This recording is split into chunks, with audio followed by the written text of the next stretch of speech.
of sleep, crammed for a test, and passed with a reasonable grade. Gates remained in contact with Paul Allen, who, after attending Washington State University for 2 years, dropped out and moved to Boston, Massachusetts to work for Honeywell. In the summer of 1974, Gates joined Allen at Honeywell. During this time, Allen showed Gates an edition of Popular Electronics magazine featuring an article of the Altair 8800 mini computer kit. Both boys were fascinated with the possibilities that this computer could create in the world of personal computing. The Altair was made by a small company in Albuquerque, New Mexico called Micro Instrumentation and Telemetry Systems, MITS. Gates and Allen contacted the company, proclaiming that they were working on a basic software program that would run the Altair computer. In reality, they didn't have enough to work with or the code to run it, but they wanted to know if MITS was interested in someone developing such software. MITS was, and its president, Ed Roberts, asked the two boys for a demonstration. Gates and Allen scrambled, spending the next 2 months writing the software at Harvard's computer lab.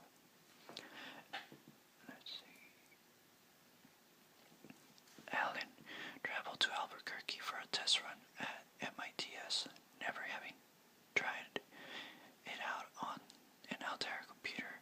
It worked perfectly. Allen was hired at MITS, and Gates soon left Harvard to work with him, much to his parents' dismay. In 1975, Gates and Allen formed a partnership called Microsoft, a blend of microcomputer and software. Microsoft, Gates and Allen dropped the hyphen in less than a year, started off on a shaky footing through their basic software program for the Altair computer netted the company a fee and royalties. It wasn't meeting their overhead. Microsoft's basic software was popular with computer hobbyists who obtained pre-market copies and were reproducing and distributing them for free. According to Gates' later account, only about 10% of the people using BASIC in the Altair computer had actually paid for it. At this time, much of the personal computer enthusiasts were people not in it for the money. They felt the ease of reproduction and distribution allowed them to share software with friends and fellow computer enthusiasts. Bill Gates thought differently. He saw the free distribution of software stealing, especially when it involved software that was created to be sold.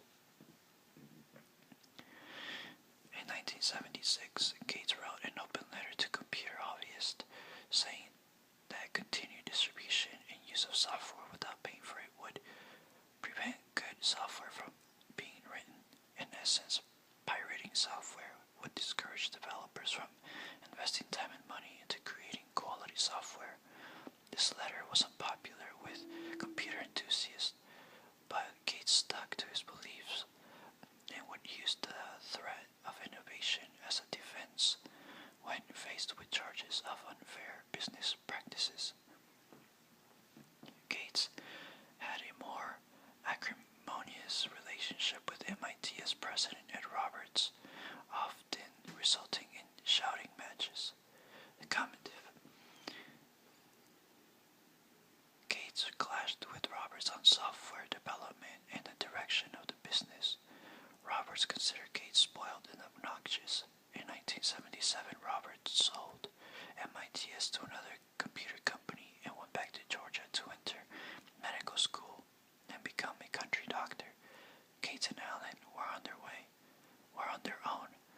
The pair had to sue the new owner of MITS to retain the software rights they had developed for Altair.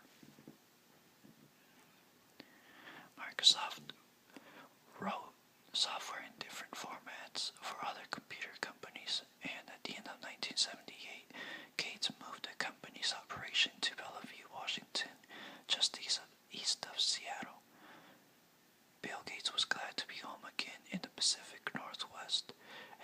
himself into his work. All 25 employees of the young company had broad responsibilities for all aspects of the operation: product development, business development, and marketing. This acumen for software development in a keen business sense, Gates placed himself as the head of Microsoft, which grossed $2.5 million in 1978